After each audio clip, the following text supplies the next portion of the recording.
आखिरकार जय स्तंभ में ये बर्तन क्यों लगाया जाता है, ये एक मिस्ट्री है और इस मिस्ट्री के पीछे का हिस्ट्री आप लोग को जरूर जानना चाहिए। तो आज हम इसी बारे में बात करेंगे। नमस्कार दोस्तों, आप लोगों को फिर से स्वागत है मेरे एक नए वीडियो पर। तो दोस्तों आज हम फिर से बात करेंगे सतनामी समाज से जुड़ी कुछ रहस्यों के बारे में। तो अगर आप चैनल पर नए हैं तो वीडियो को लाइक करना है, चैनल को सब्सक्राइब करना है। इसी के साथ चलिए वीडियो को स्टार्ट करते हैं।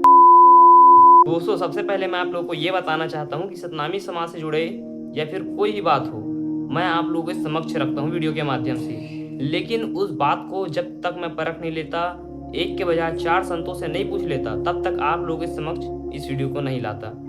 तो इस वीडियो में सच्चाई होती है और कुछ बातें होती हैं जिसको हमें समझना होता है। तो मैं कोई बनावटी अपने हिसाब से नहीं बताता, जो सत्य है उसी को आप लोगों के समक्ष लाता हूँ। जो बड़े बुजुर्ग लोग बताते हैं उन्हीं बातों को आप लोगों के समक्ष रखता हूँ। तो चलिए वीडियो को स्टार्ट करते हैं। जय स्तंभ जो कि हमारे आस्था का प्रतीक है। आज हम बात करेंगे जय स्तंभ के ऊपर में ये वाला बर्तन, जिसे छत्तीसगढ़ी में गंजी बोलते हैं, वो क्यों लगाया जाता है। आज हम एक तरफा नहीं बल्कि दोनों तरफ की बातों को ध्यान रखते हुए बात करेंगे, जैसे कि साइंटिफिक रीजन और धार्मिक मान्यता। तो साइंटिफिक रीजन के अनुसार जय स्तंभ में गंजी को क्यों लगाया जाता है। यदि हम साइंटिफिक रीजन से देखें, तर्क लगा करके, तो ये इस सवाल का जवाब ये आता है कि पहले के समय में सरई लकड़ी का जैत खम्भ बनाया जाता था, जो कि गुरु घासीदास बाबा जी ने स्वयं सरई लकड़ी को जैत खम्भ की उपाधि और मान्यता दी थी। जैत खम्भ बोले जाते हैं ना, पूर्वजों द्वारा हमारे और जो बड़े हैं बुजुर्ग हैं उनके द्वारा बोला जाता है कि सरई लकड़ी मांगा आया है जैत खम्भ के लिए। तो जैसे बरसात का सीजन आता है तो बरसात का पानी डायरेक्ट जो लकड़ी का जैत खम्भ बना होता है उस पर पड़ता है, जिससे लकड़ी फटने का डर होता है। साइंटिफिक रीजन से देखें, कुछ मान्यताओं के अनुसार तो उसकी सुरक्षा के लिए गंजी को लगाया जाता है, जिससे जय स्तंभ को कोई भी प्रकार की क्षति ना हो और जैत खम्भ सुरक्षित रहे। अगर हम धार्मिक मान्यताओं के अनुसार देखें तो आप लोगों ने चौका या फिर ग्रंथ के माध्यम से वो दोहा तो सुना ही होगा कि हीरा मोती यानी के चौका पुराया सोने के कलश जलाया। तो इसमें हीरा मोती क्या है? हीरा और मोती से अर्थात गेहूं और चावल है ना। और सोने का कलसा तो जो पीतल का लोटा आता है वो है। बाबा गुरु घासीदास जी ने सोना चांदी हीरा मोती को सोने चांदी की उपाधि नहीं दी थी।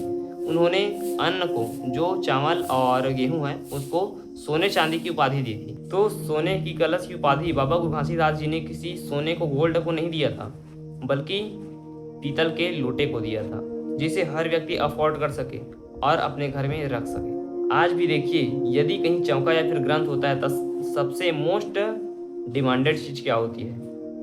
सोने का कलश अर्थात पीतल का कलश। ठीक उसी प्रकार बाबा गुरु घासीदास जी ने किसी सोने चांदी हीरे मोती से जड़ित किसी मुकुट को जैत खम्भ का मुकुट नहीं बनाया, बल्कि एक छोटे से स्टील के गंजी को, स्टील हो या फिर पीतल हो, इसके गंजी को जैत खम्भ में मुकुट की तरह सजाया था। यदि हम धार्मिक दृष्टि से देखें तो अगर आप साइंटिफिक रीजन से देखते हैं तो वो एक सुरक्षा है, और अगर आप धार्मिक दृष्टि से देखते हैं तो वो एक मुकुट के समान है। देखिए, ये जिन बातों को मैं आप लोगों के समक्ष रखता हूँ, उन बातों को सबसे पहले मैं अपने से बड़ों से, बुजुर्गों से या फिर संतों से कई बार चर्चा के विषय में लाता हूँ। उन चर्चा के विषय में लाने के बाद आप लोगों के समक्ष रखता हूँ। अगर इसमें आप लोग कुछ गलत लगा हो तो कमेंट में ज़रूर बताना।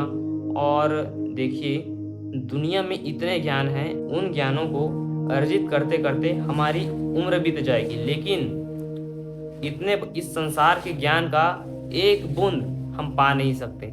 बाबा गुरु घासीदास जी ज्ञान के भंडार थे। उनके ज्ञानों को, उनके बताए मार्गों को मैं आप लोगों के समक्ष वीडियो के माध्यम से लाने का प्रयास करता हूँ। हालांकि मेरी उम्र इतनी नहीं है कि मैं बड़ी बड़ी बातों को विषय में लाऊं, लेकिन मैं जो लाता हूँ, जिन बातों को आप लोगों के समक्ष रखता हूँ, वो वे बात संतों की, महापुरुषों की बातें हैं। आपको मेरे मुंह से ये बातें सुनना ठीक लगे या ना लगे, लेकिन आप ये समझिए कि संतों के विचार को मेरे माध्यम से मैं आप लोगों के समक्ष में रखता हूँ। अंत में मैं आप लोगों से सिर्फ एक ही बात कहना चाहता हूँ कि अगर मुझसे कोई भी छोटी मोटी गलती हुई उसके लिए मुझे क्षमा करना, और मेरे साथ जुड़े रहना ऐसी इंटरेस्टिंग और ऐतिहासिक वीडियो के लिए। जो कि मैं संतों के माध्यम से आप लोगों के समक्ष लाता रहूँगा। मिलते हैं नेक्स्ट वीडियो में, तब तक के लिए जय हिंद, जय जोहार, जय छत्तीसगढ़, जय सतनाम।